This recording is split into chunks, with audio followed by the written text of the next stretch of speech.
Olá, minhas irmãs, meus irmãos, muita paz a todos. Que o Mestre Jesus nos envolva e encha os nossos corações de muita alegria.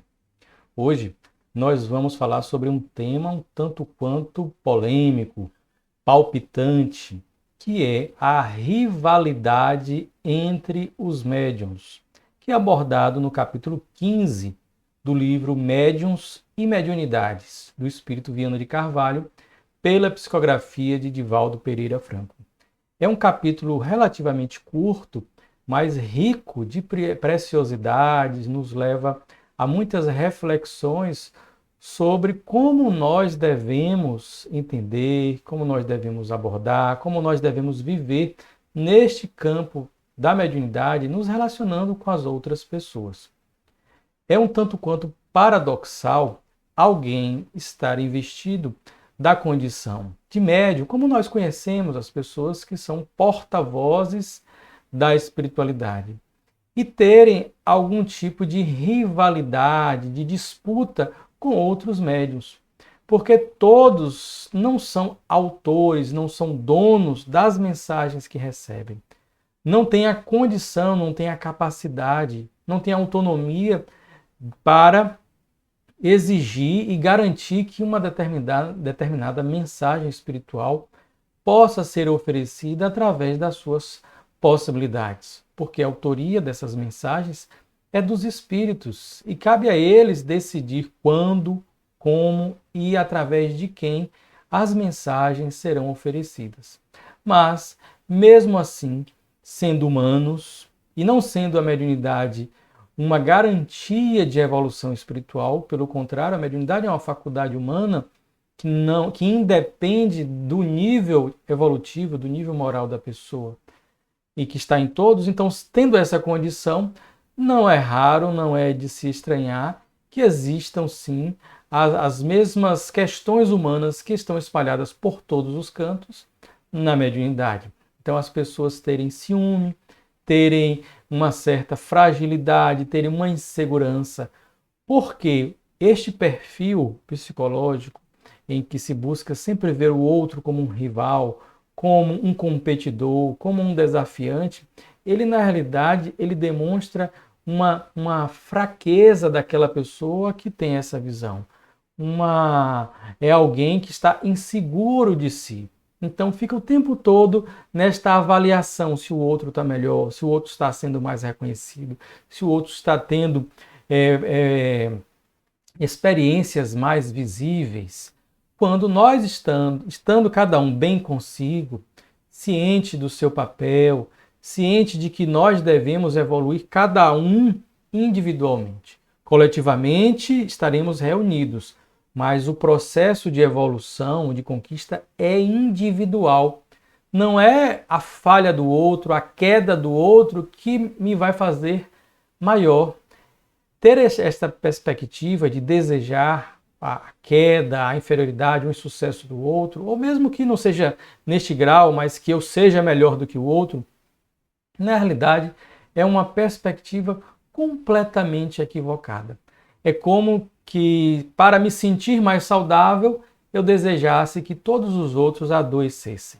É como acontece algumas vezes na época dos estudos, numa instituição, seja já na fase ainda escolar, seja na fase da universidade, em que as pessoas e que o professor está entregando ali as provas, está anunciando as notas e cada um fica ali observando a nota dos colegas, e quando você tira um 7, se a pessoa tiver este perfil de rivalidade, de competição, de um ego inflado, mas ao mesmo tempo adoecido, ela, a partir do momento em que sua nota for 7, ela vai torcer para que ninguém tire de 7 para cima, que seja abaixo de 7 ou no máximo, e ainda assim com a cara torta, com o nariz torto, que alguém tenha também a mesma nota.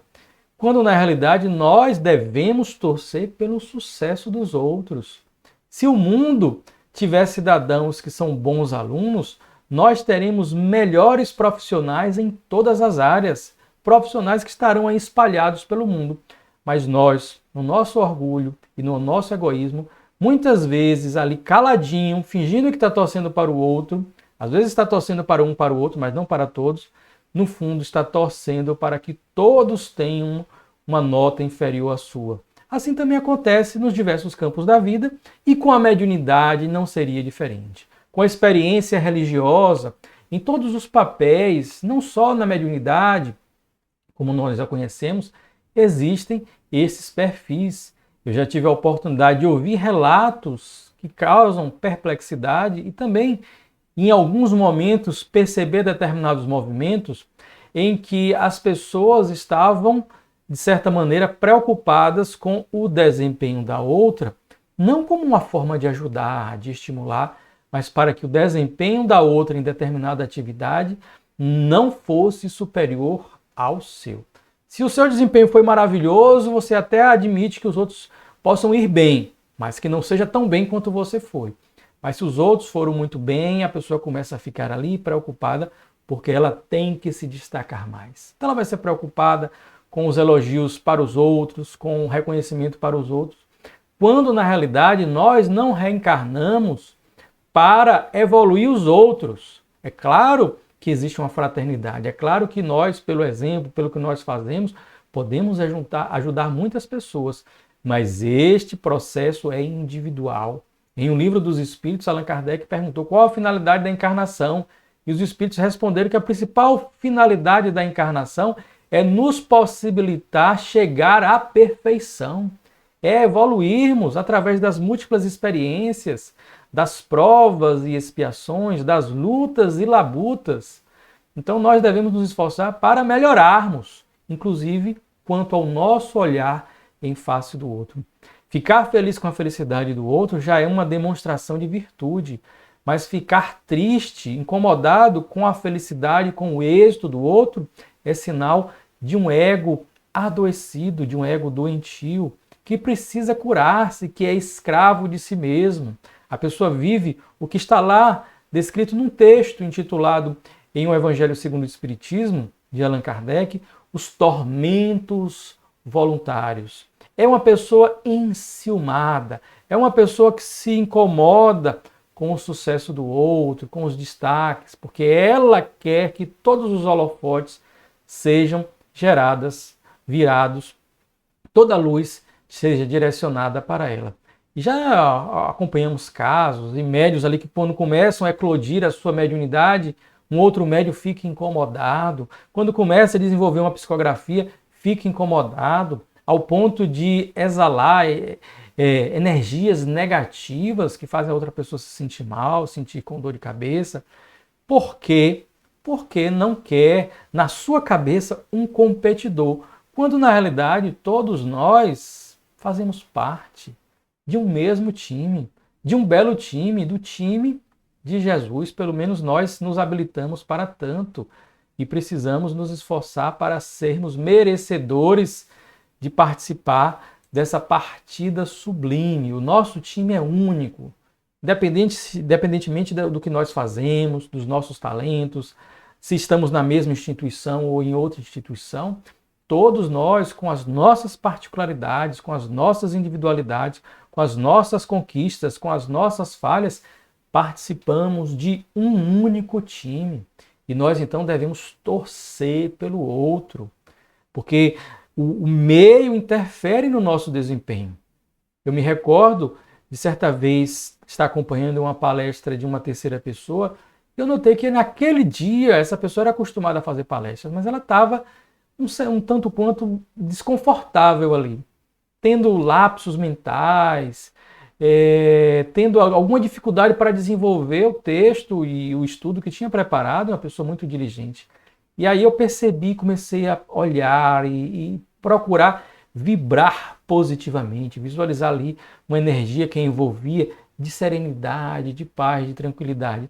E eu me recordo que a pessoa estava no meio da palestra, aí teve uma hora que ela olhou assim e tipo dizendo, eu estou percebendo, e agradeceu com os olhos, e depois veio falar algo comigo também referente a isso.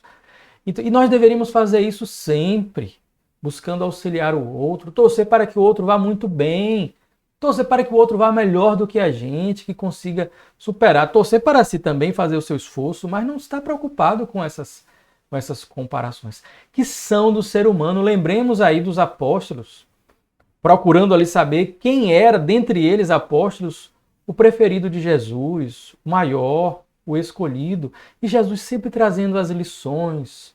Olha, aquele que quiser ser o maior dentre vós, seja aquele que mais serve.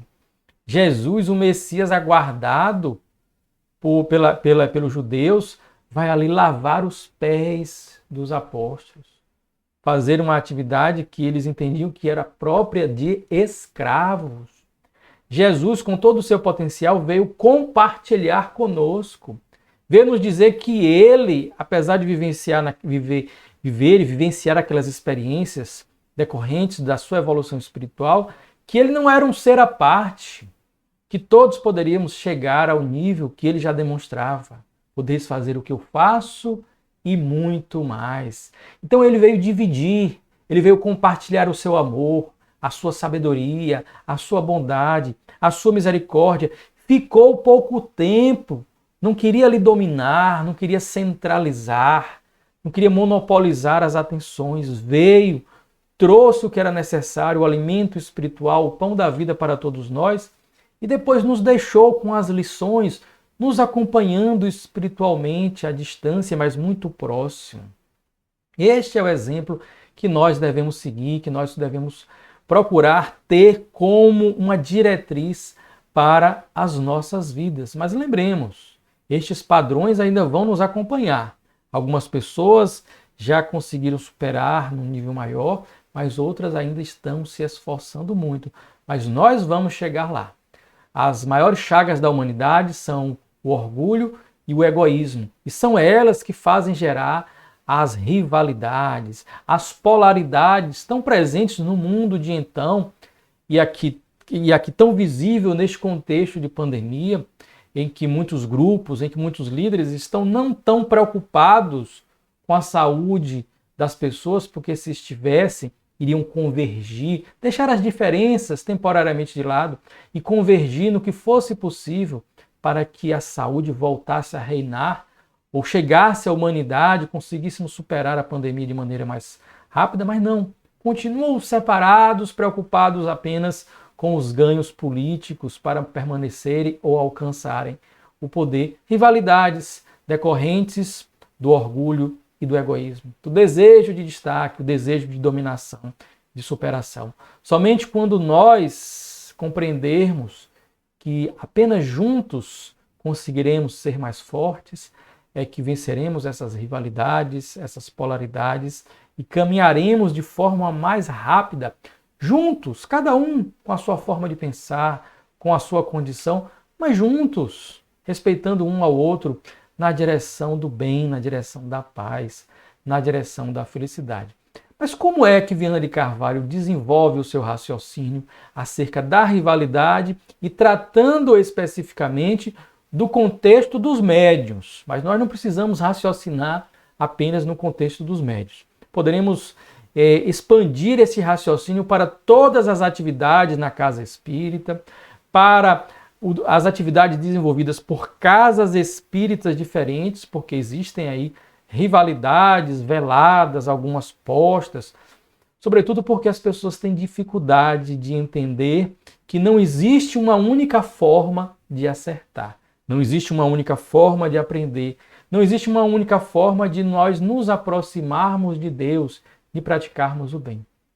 Existe aquela forma que é melhor para mim, mas pode não ser a melhor para o outro. E cada um tem uma história, tem um aprendizado, tem predisposições. Chegará o momento em que nós vamos nos unir na perfeição.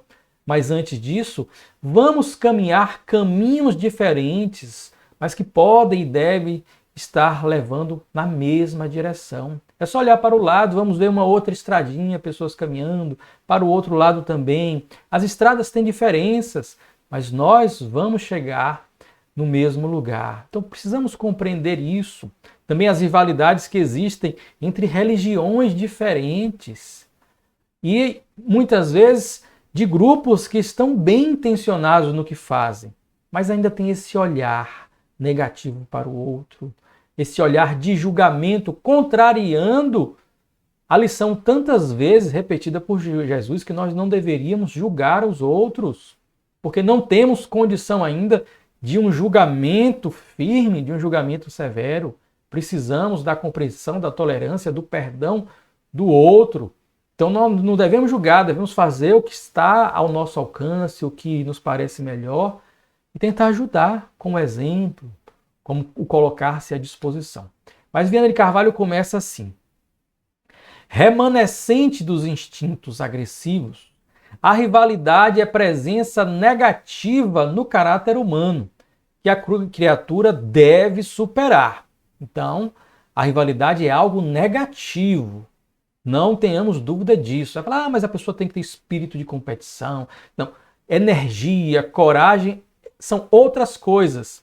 Não se confundem com este espírito de rivalidade, de competição. É claro que no ambiente esportivo terá rivalidade, terá competição, mas deve ser feito com fair play.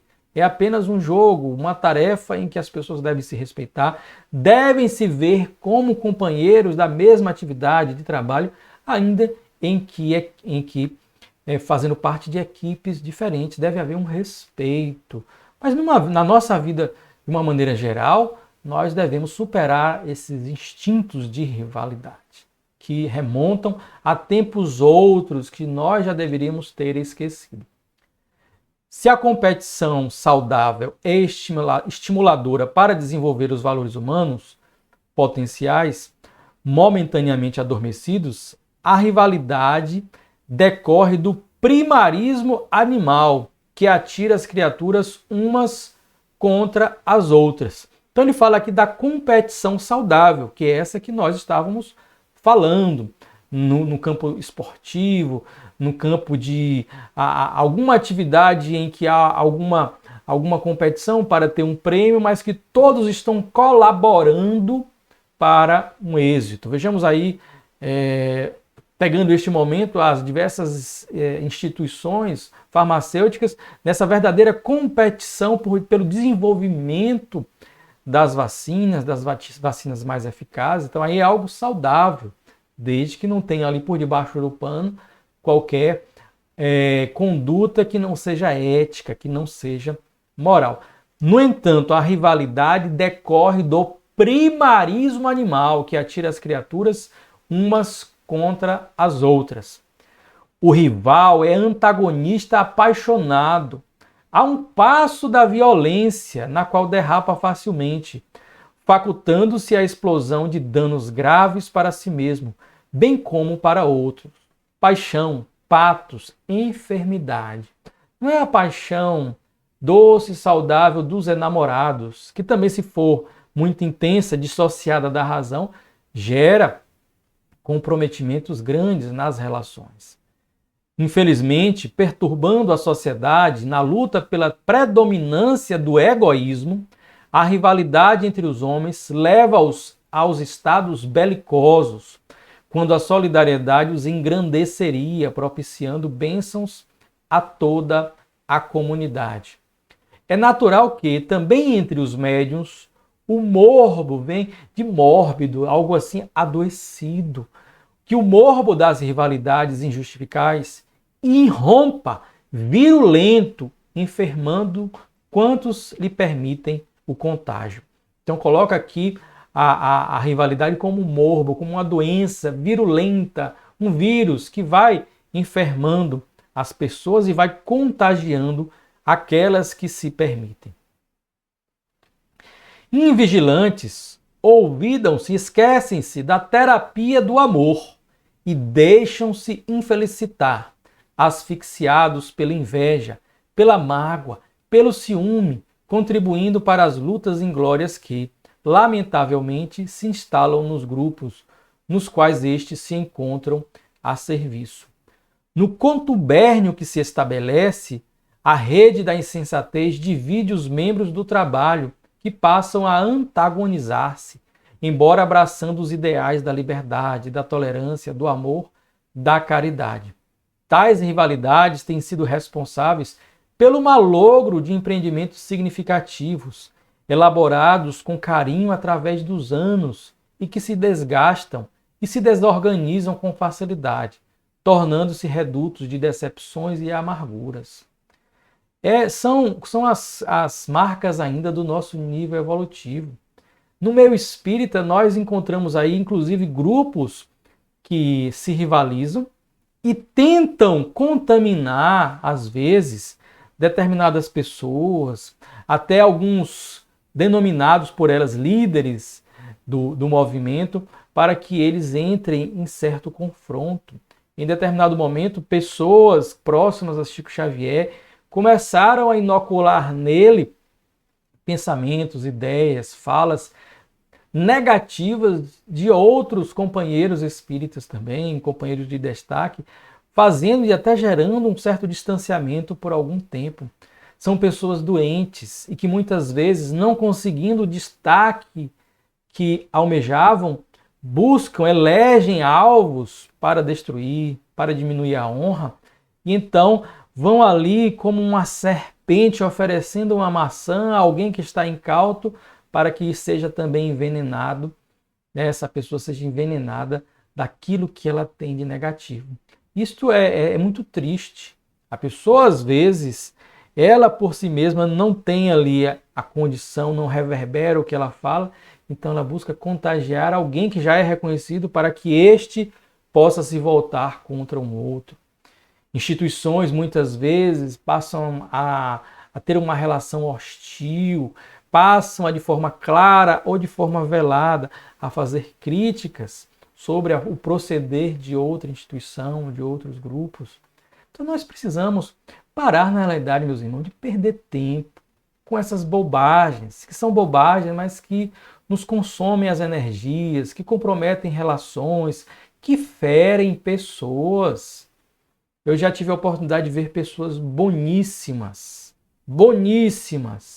totalmente sinceras nos seus propósitos, serem injustiçadas por uma avaliação completamente equivocada e decorrente do ego adoecido daquele que avaliava. E eu pensava comigo mesmo, meu Deus, que injustiça com essa pessoa, que só quis ajudar e agora é olhada, vista de uma maneira negativa, e aquele até que faz essa avaliação dissemina ali uma inverdade ou uma impressão completamente equivocada.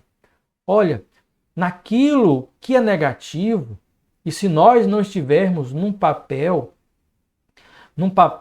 de corretor daquele processo, que nos calemos, que busquemos avaliar, que busquemos ajudar, que busquemos dar o exemplo. Se nos cabe, em algum momento, pelo papel que nós exercemos, fazer uma correção, um direcionamento para alguém, que o façamos de forma discreta, de forma silenciosa. É aquela grande máxima da educação: elogie em público e censure, corrija em particular. Às vezes a pessoa corrige em público, mas num público restrito que a outra pessoa não vai saber. Mas é aquilo que está no Evangelho, o covarde que vai disseminando informações negativas, e quando aquela pessoa volta àquele local, vê no rosto de cada um olhar de desconfiança, um olhar de desprezo e não compreende. É o covarde que, ao invés de falar claramente o que acha, o que pensa, de maneira respeitosa, não, vai inoculando veneno no caminho, na estrada, para que o outro lá à frente possa colher as consequências. Busquemos. O mundo necessita tanto do trabalho positivo. Todos nós temos talentos múltiplos que podem nos parecer pequeninos, mas são úteis. Vão nos ocupar a mente, não nos vão permitir, se nós colocarmos ele a serviço do bem, nós estarmos aí sendo alcançados pela depressão, pela tristeza, pela desesperança. Vamos nos engajar naquilo que nós temos de talento, oferecer o que é positivo, não nos importar com a crítica alheia quando nós nos fazemos vidraça, mas apenas extrair dessas críticas o que for positivo, para que eu possa melhorar, para que eu possa me aprimorar. E o que for exagero daquela pessoa ainda que não tem a condição da caridade, não tem a condição de uma boa avaliação, que nós também respeitemos, que procuremos perdoar, ser tolerantes, para que lá na frente nós também sejamos perdoados, sejamos tolerados, sejamos muitas vezes suportados. A rivalidade, nos diz Viana de Carvalho, é um mal que aguarda solução, combate de urgência. Então, todo mal pede solução, um combate de urgência no que pertine à rivalidade. Porque se nós deixarmos ali debaixo do tapete, o problema está lá. Uma hora ele aparece. Então, nós devemos enfrentar as nossas sombras, claro, de forma moderada, a pouco e pouco, mas nós precisamos fazer para então ir cada um se melhorando, vencendo a si mesmo. O nosso único e verdadeiro rival, combatente, o de cada um, é a si mesmo. É aquilo que nós trazemos do passado inferior que nos acompanha. Nós devemos nos aceitar, é verdade. Nós não devemos ter esta postura de lamentação, de vitimismo, às vezes até algo negativo em relação a si mesmo. Eu não presto, eu sou assim, eu sou assado. Nós somos do que somos, fruto da nossa evolução, da nossa construção. Todos carregamos a nossa cruz, que é o nosso inventário do que nós fizemos no passado e cujas consequências nós carregamos. Toda ação gera uma reação. Todo fazer, seja um fazer ativo, seja uma omissão, gera uma consequência. E nós nos tornamos escravos das consequências dos nossos atos. Somos livres no agir, no fazer, no pensar, mas escravos das consequências. Então nós devemos nos aceitar. Nós só não devemos aceitar continuar sendo aquilo que nós já sabemos que é negativo. Vejam que tem uma sutileza aí, mas que é algo diametralmente oposto. Olha, eu vou largar esse padrão de vitimismo, eu não presto no movimento espírita. Meu irmão, eu sou tão pequeno, o meu passado... Tudo é tão, né? A megalomania. Eu não fui um pobre qualquer que fez bobagens. Não, eu fui isso, eu fui um líder cruel, eu fui um inquisidor. Tudo é megalomania. Às vezes pode ter sido mesmo, mas na maioria das vezes não foi. Nós estamos cada um tendo as nossas vidas do nosso tamanho, do tamanho da nossa condição. Então, tivemos os nossos erros nos ambientes familiares, nos ambientes de trabalho, de atividades modestas, compatíveis com o nosso nível de inteligência, com os nossos talentos, mas estamos tendo os nossos erros. E eles vão gerando consequências. A nossa vida atual, as questões congênitas que nós trazemos, a família onde nós nascemos, a cidade onde nós nascemos, o país. Eu às vezes fico pensando, meu Deus, eu mereci nascer no Brasil. Se de um lado a gente tem esse orgulho, tal, esse ufanismo que parece que Deus coloca em todo mundo, porque cada habitante de um lugar do mundo ele gosta mais do seu país, com algumas exceções, mas de uma maneira geral. Eu mereci nascer no Brasil. A vida foi nos colocando aqui em Itabuna. Então a gente está num país em que o enfrentamento da Covid é lamentável. Vimos aí na semana passada o Brasil enlutado, e ainda continua, pelo falecimento do comediante Paulo Gustavo, uma pessoa... Eu já acompanhava o trabalho, admirava a minha esposa, a nossa família. Então, assim, que nos chocou como se fosse uma pessoa próxima, com 42 anos de idade, e por não ter a vacina, faleceu. Deixou a população entristecida. Ele que tem filhos americanos, se tivesse ido aos Estados Unidos, de uma maneira legal, legítima, com a sua condição financeira, teria já se vacinado há meses, com a vacina de grande eficácia, mas ficou aqui no Brasil e, lamentavelmente, teve que partir. Que a vontade de Deus tenha sido feita. Mas nós não nos esqueçamos também que, como coletividade, nós colhemos as consequências do nosso fazer como população, das nossas escolhas cidadãs. Então nós escolhemos. Deus não escolheu o Brasil para ser uma das nações que estão mais sofrendo com a pandemia. Não, ele nos deu livre-arbítrio.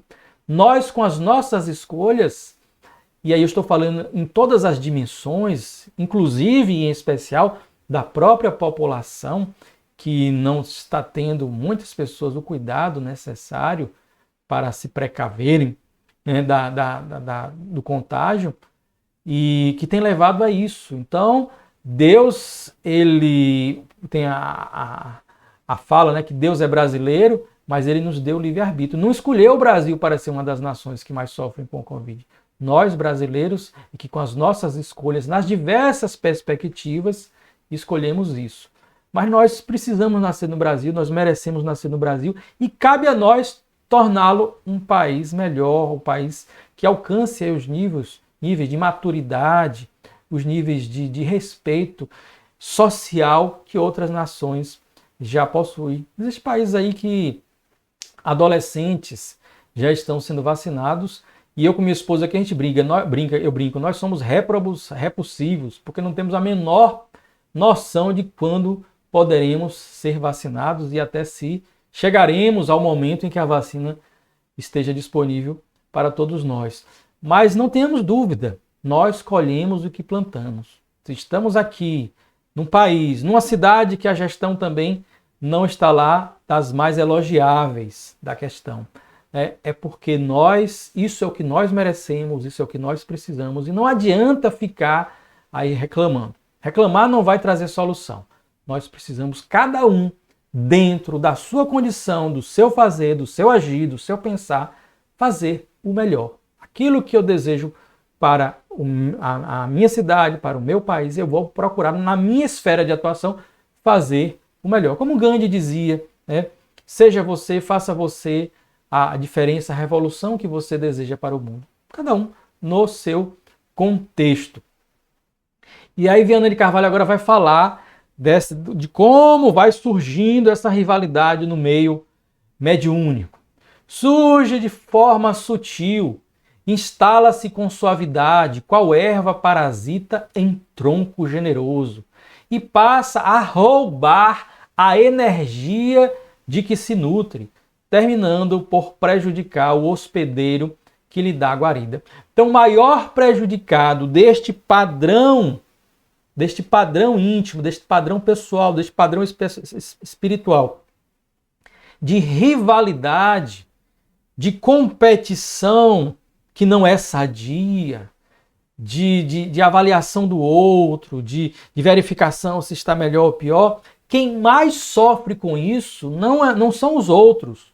O grupo pode sofrer em alguma medida, depender da posição deste que tem essa postura de rivalidade, porque é ali um mimetismo de grupo, as pessoas vão ali também se associando àquele padrão, porque também trazem em si algo, então existe ali uma afinidade, mas quem mais sofre é a própria pessoa. Vejamos, eu posso ir, já estou aqui como expositor, eu posso ir para um evento que tem vários expositores, sentar ali, me colocar na condição de aluno, sem ficar avaliando, sem ficar verificando se a pessoa tem um ato falho, se a pessoa tem muito ou pouco conhecimento, se a pessoa fala bem ou fala mal. Não, eu vou procurar extrair daquele que está ali se colocando o melhor que aquela pessoa tem, para que eu possa aprender, para que eu possa aprimorar. Se a pessoa está fazendo algo de muito negativo, para que eu possa também não fazer como ela está fazendo, já que eu estou notando que aquilo é negativo. Mas eu vou ficar ali, espírito aberto. Então vejam, é algo produtivo, é como assistir uma aula em que eu gosto, ou que eu me esforço para, pelo menos, se não está sendo muito agradável, para manter a atenção e tirar dela o conhecimento.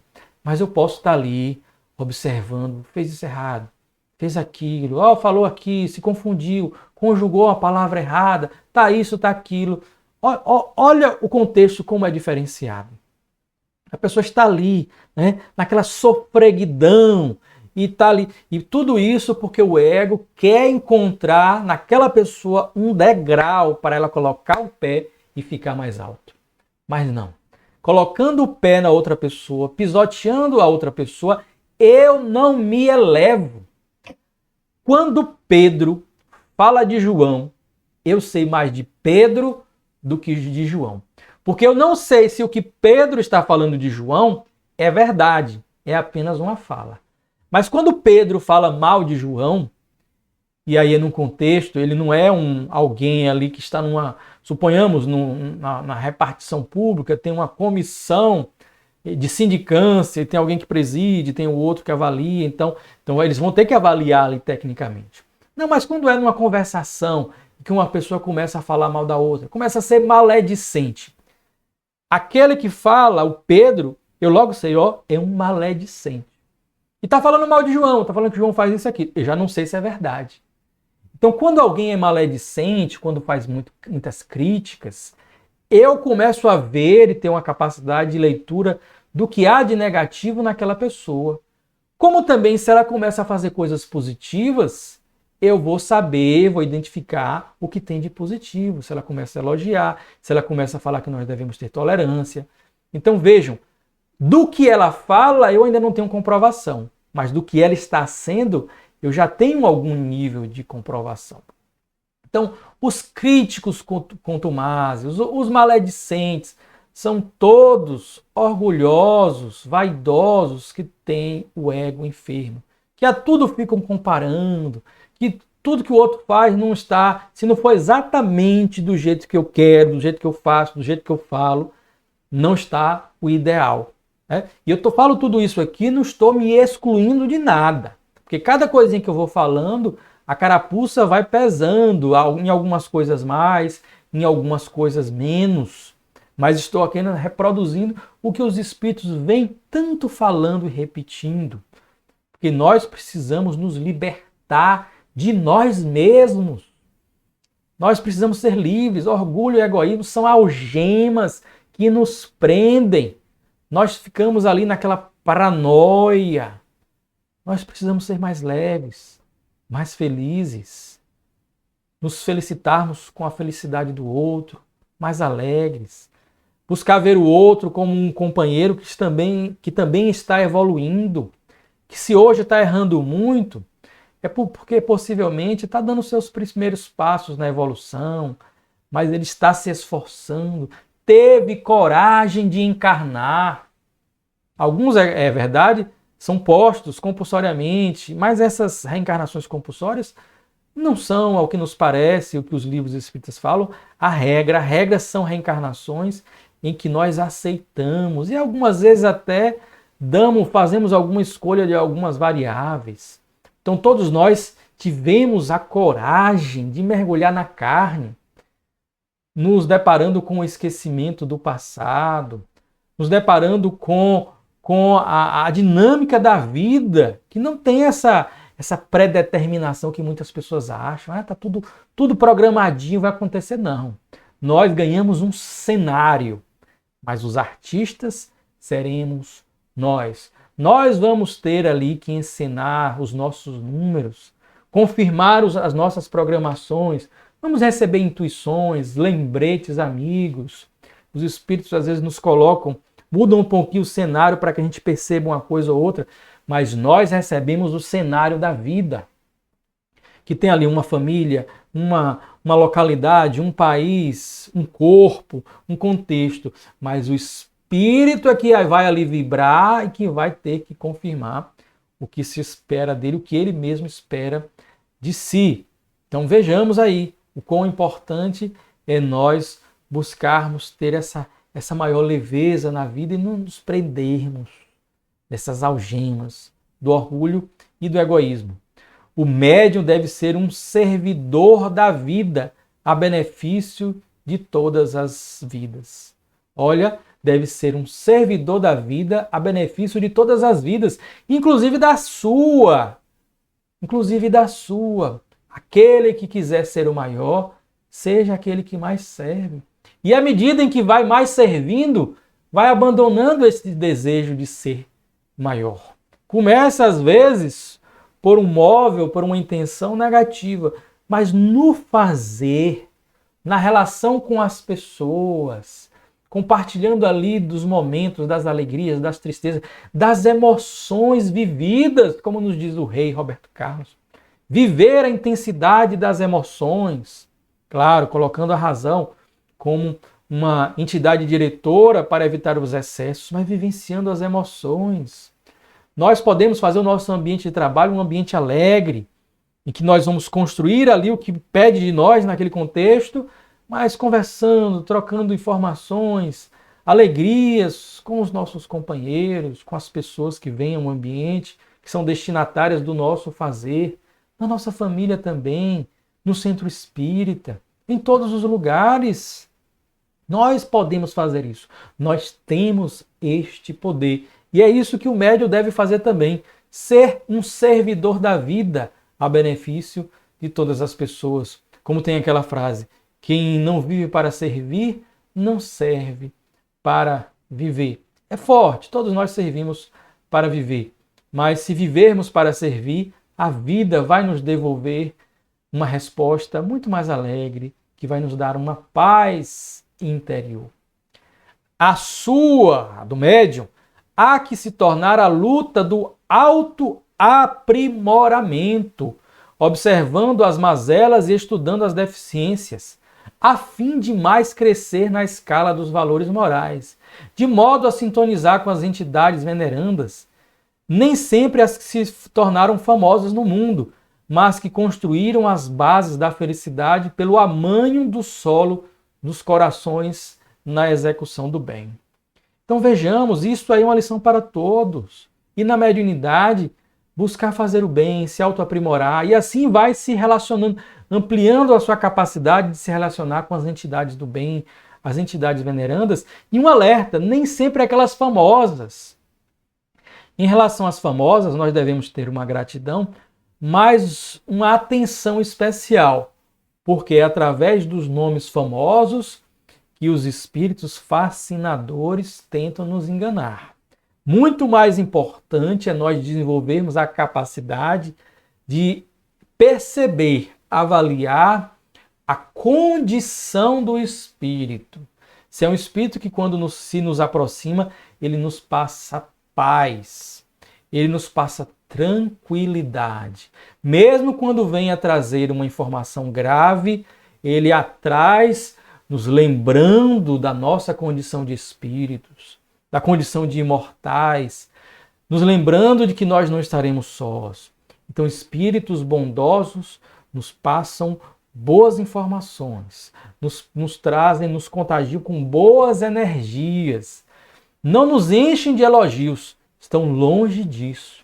Tomem cuidado, no livro dos médiuns fala, um dos indícios de que ali há um espírito fascinador é quando eles são pródigos em nos oferecerem elogios. Os elogios dos espíritos superiores existem, mas são sutis, são raros, porque na hora em que nós começamos a ser muito elogiados, nós aí nos perdemos. Nós achamos que já somos, né, a última cereja do bolo, que nós já estamos prontos e acabados. Então, de quando em vez eles nos dão ali um sutil elogio como forma de estímulo, de reconhecimento, para que também a gente tenha ali essa alegria, né, do reconhecimento da espiritualidade. Mas eles não são pródigos nisso.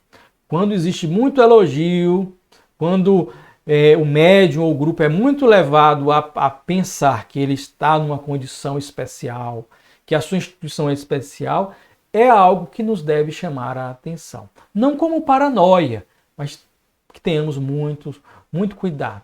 Eu mesmo já passei do tempo de me preocupar com o nome de espírito, de me impactar quando alguém fala, o espírito tal está com você, isso, aquilo, ou você na vida passada foi isso, aquilo, ou esteve com esse ou com aquele. Isso não me toca. A pessoa fala assim, mas você acredita? As outras perguntam, você acredita? Eu coloco ali como uma informação passível ainda de confirmação. Confirmação quando? Quando eu desencarnar. Porque informações de quem eu fui, de quem é o meu mentor, de quem é tal ou tal pessoa, a gente não tem, quando o médium fala, a gente não tem como aferir. Então é algo, você até se tiver uma lucidez mediúnica, você pode também ter essas informações, mas espíritos malfeitores, espíritos zombeteiros, espíritos fascinadores também podem estar querendo te pegar através disso. E na realidade, essas entidades venerandas, elas só nos aproximam mesmo de uma maneira mais próxima e pessoal quando nós já não estamos mais nos preocupando com isso. Quando nós estamos nos preocupando com isso, nós estamos longe disso. Quando eu me preocupo muito em saber se eu já sou muito bom, é porque eu ainda não sou muito bom. Porque aqueles que são muito bons nem acham que são.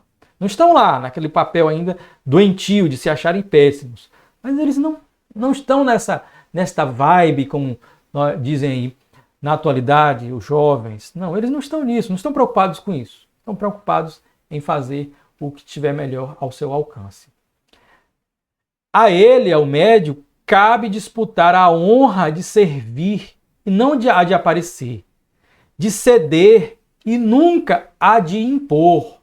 Servir ao invés de aparecer, ceder ao invés de impor, de amar e jamais a de fruir, apagando-se para que resplandeça a luz da verdade mortal de que se faz instrumento. Lembrando lá de João Batista, quando fala que ele era uma voz que clamava no deserto e que deveria se apagar para que aquele que é maior que ele viesse e aparecesse, que era Jesus.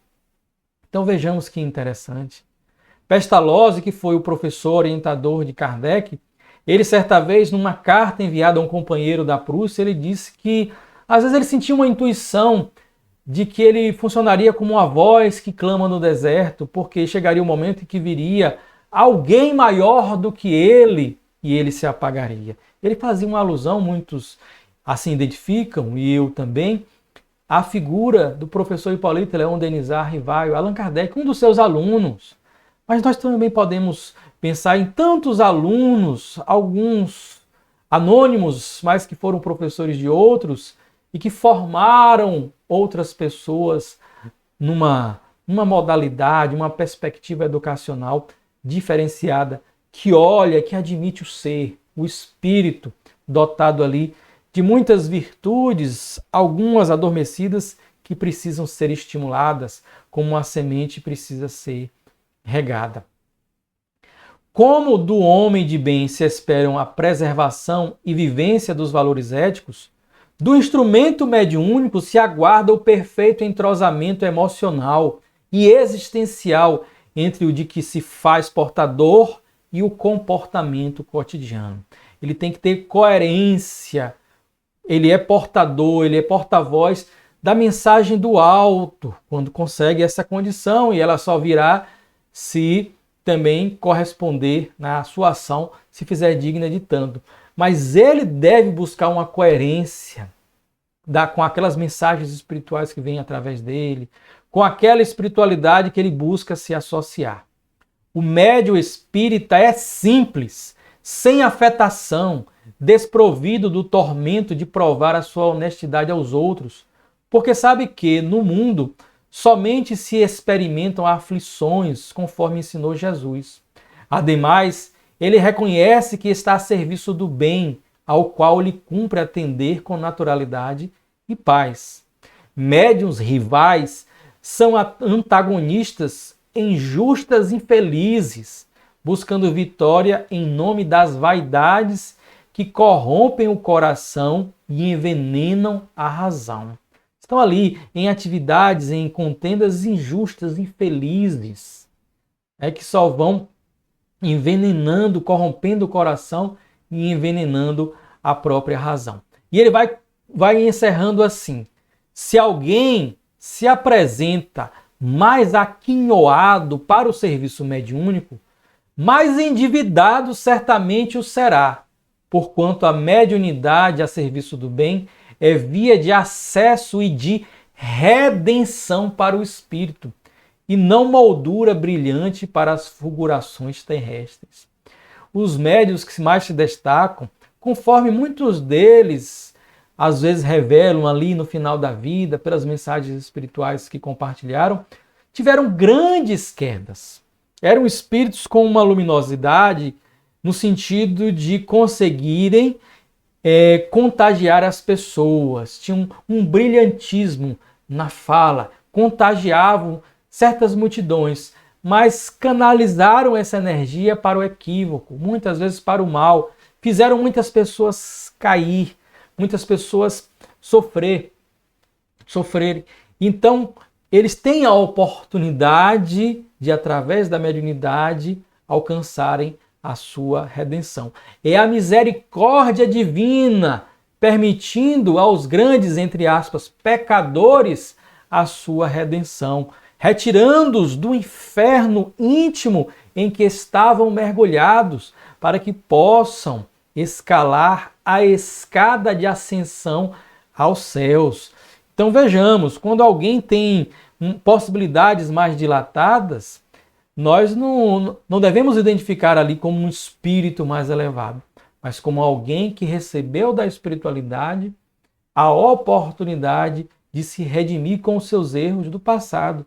Que pode ser alguém, diz aqui Viana de Carvalho, mas nós também não devemos ficar encaixotados nessa forma de pensar, julgando os outros, mas ter a consciência de que pode ser alguém que teve grandes quedas.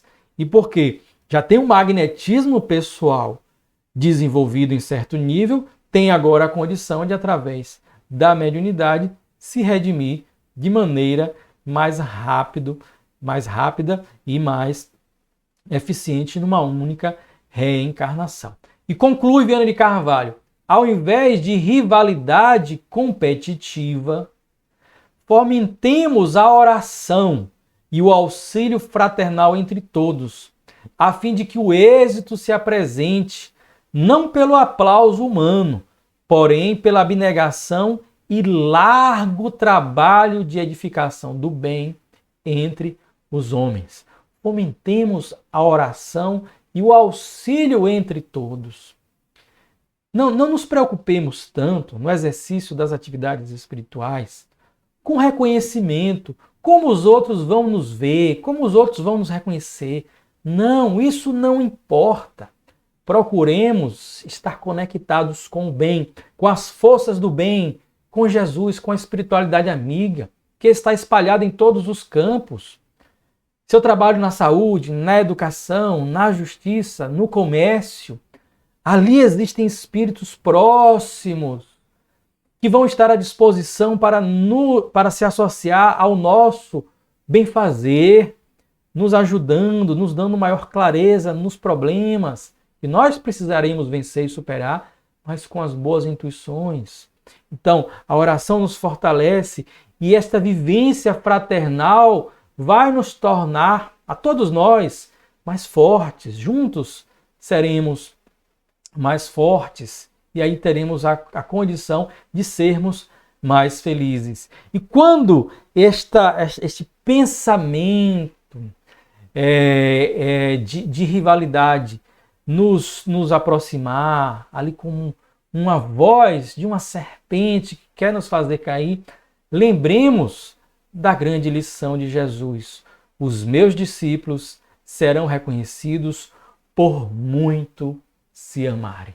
Nós alcançaremos a condição de verdadeiro discípulo de Jesus pela vivência do amor que faz o bem, do amor que tolera e do amor que perdoa. Que Jesus nos abençoe sempre e nos envolva com a sua paz. Um grande abraço a todos.